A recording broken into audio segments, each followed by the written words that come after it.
Mr. Carl Jones. Yes, sir. Thank you, sir. Thank you for coming. Tell me, what is your title? Are you the president of Monumental Concrete? I'm chairman of the board and chief executive officer Of Monumental of Concrete. Monumental Concrete. Wonderful, wonderful.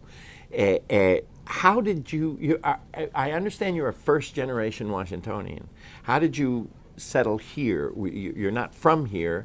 What's the story of you coming to Washington, D.C.? Well, I came to Washington, D.C. from Alabama. Ah. I went to high school in Birmingham, Alabama, and a number of my classmates decided they were going to attend Howard University, so that's why I followed them. So you came to Howard. Yes, you studied at Howard here. in 1958. Uh-huh. And what did you study? Civil engineering. Oh, so 58, you were around, say, in the mid-60s, Yes. and you began a company? Or what happened then? After I graduated from college, I went to work for the Redevelopment Land Agency, the local development, government development company here. That's where I met Joe and Angel while I was working at the Redevelopment Land Agency. Which later became PADC, became Pennsylvania Avenue Development, didn't Now it? became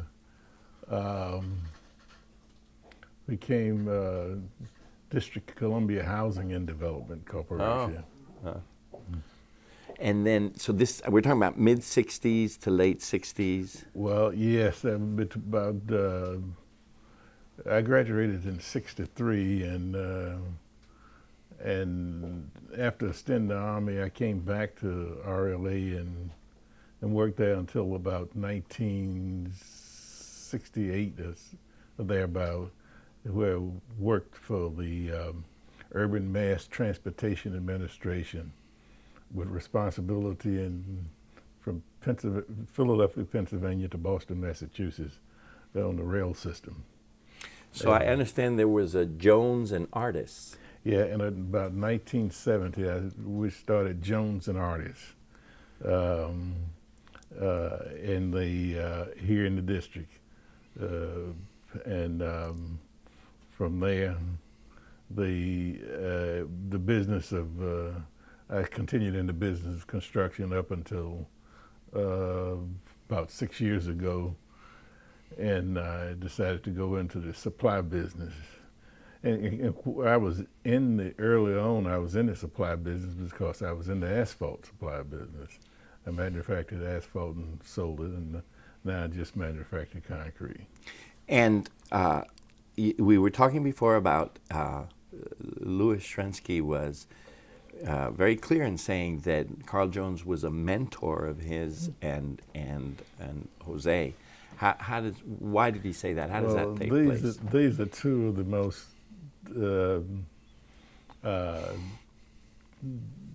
outstanding gentlemen that I've ever met. And when I first met Louis, it was they were located over near the Crystal City, and he was looking at moving into Washington and doing work, and I promised I'd help him any way I could. I already knew Joe from where I was an engineer, and Joe and his brother Frank were doing stone work on Wafont Plaza on 10th Street in Southwest. At the time, they were working for Curtin and Johnson.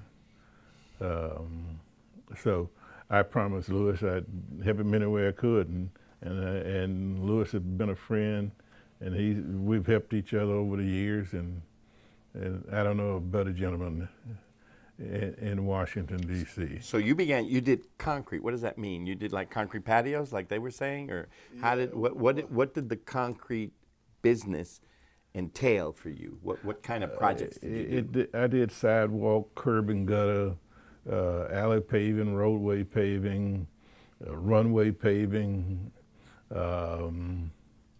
anything that had Runway as in National Airport, or both at National and Dulles, as well as BWI. So you paved the runways in town. Well, I paved all three runways at National Airport. I paved blast pads and taxiways at Dulles and National Airport and BWI. That you're one of the first CBEs, one of the first minority contractors in the city? Yes, when they decided to build the metro, a group of us joined with a lobbying group of number of people to try to persuade Congress to fund building the metro system here in D.C. And one of the things that some members of Congress, named LaParent Mitchell, was insisting that they have a minority component. Of course. So that was music to our ears. So we lobbied to have Metro develop an MBE program. Shortly thereafter, the District of Columbia picked up on the idea of doing an MBE program. It was under Walter Washington first. The bill was sponsored by Reverend Coates and Reverend Jerry Moore, Nadine Winter, Willie Hardy, and Marion Berry. So let me see if we can get this for your introduction. You were among the very first minority contractors in the modern city. Yes, and when the Would bill, you say you're the first? Can we say that? Let me put it this way: when we started when they decided to write the bill, the bill was written in my office. Then they had decided to have a minority contractors association, and I was elected the first chairman of the board. So I think we're within our. I mean, I think we should talk about you were the first minority business contractor in this city. Well, wow. I wasn't the first, but they had minority contractors even before I came to Washington. Okay. Carl, what projects are you most proud of? Three that comes into mind. One is the tunnel along South Dakota Avenue from Bladensburg Road to the river. It's a 8-foot diameter tunnel. It's roughly about a mile long. Here, you can't see it, but I did it during the period in which they had Camille. The Hurricane Camille came through here. And we had some trying moments of sustaining the tunnel boring machine underground because we ran into caverns which we had to backfill to get to continue the tunneling machine. The second would be, and maybe I'd rate this one as number one, the Corps of Engineers selected us to do a job that they couldn't write a spec for. That's underpinning the foundations of a bridge along the George Washington Parkway, just south of the Beltway there. And I had to design a barge that could carry stone and had enough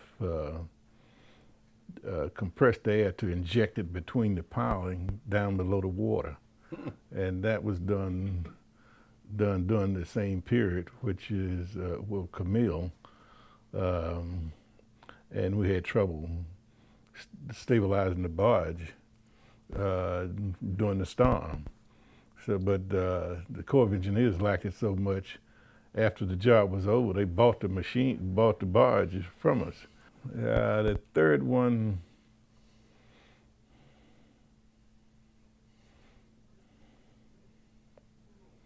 probably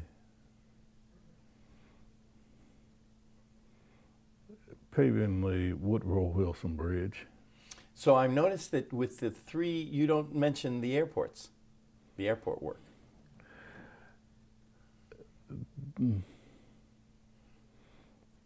The airport could be number 3, but the Woodrow Wilson Bridge, since its initial construction, I paved it every time it was resurfaced.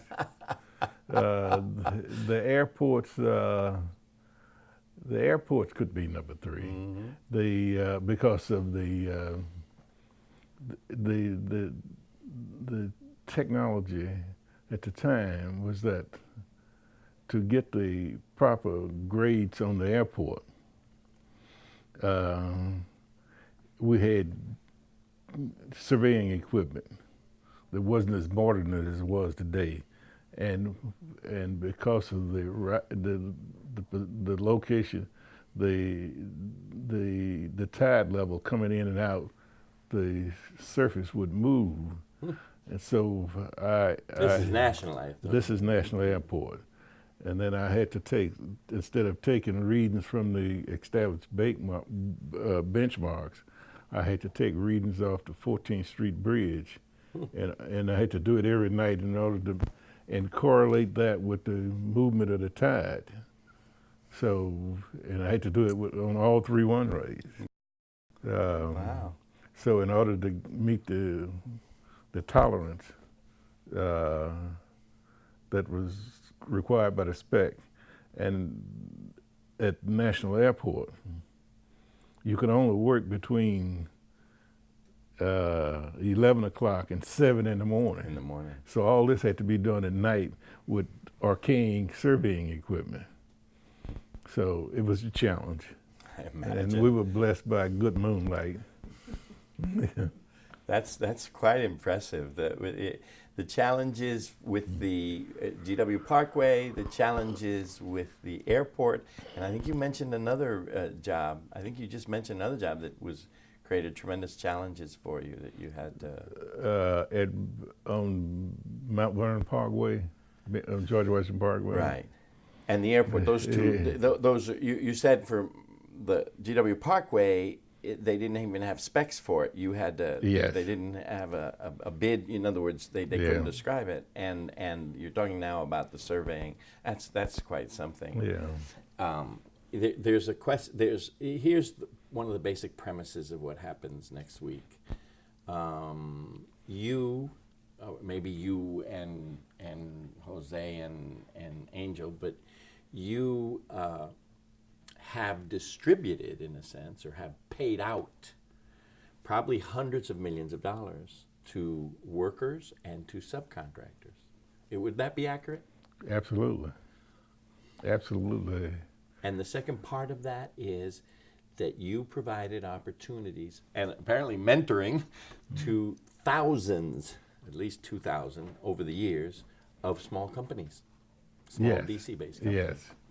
We had a number of small subcontractors, truckers, craftsmen over the years. So you gave a lot of opportunities to people. Yes. I think it was about 1980. My accountant did a study on the amount of taxes I had paid in D.C. And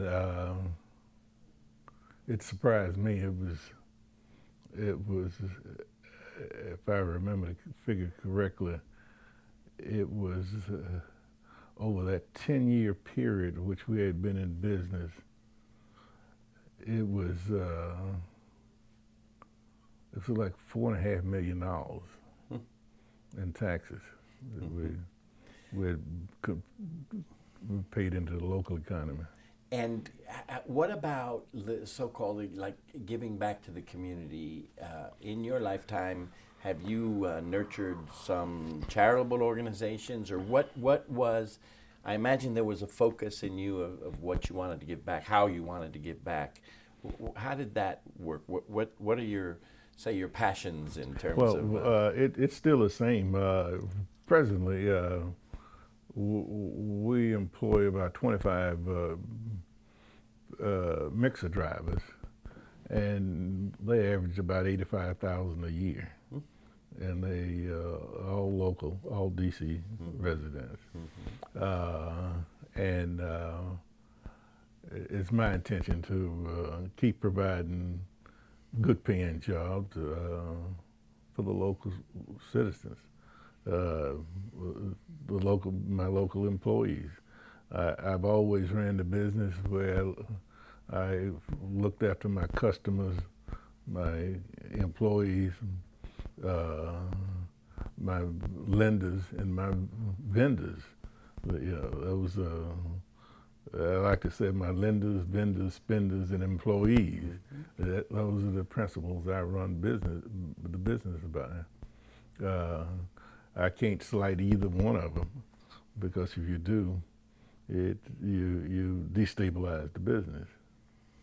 So I'm sorry, I may be repeating a little bit, but what did he mean? What did Fort Myers mean by you mentored them? Well, if Louis or Joe had a engineering problem, I was always too happy to assist them. In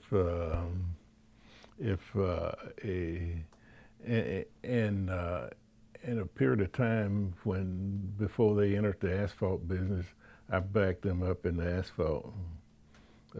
I came into the city and did asphalt paving for them. And what about your relationship with Angel Rubin?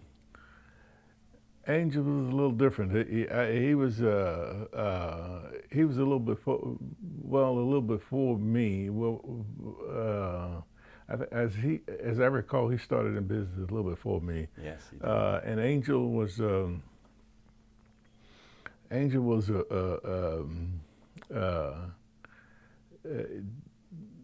actually, I would rate him as a trailblazer.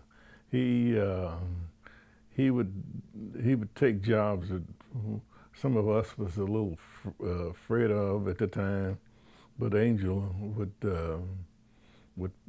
show that it could be done. Take the risk. Yeah. And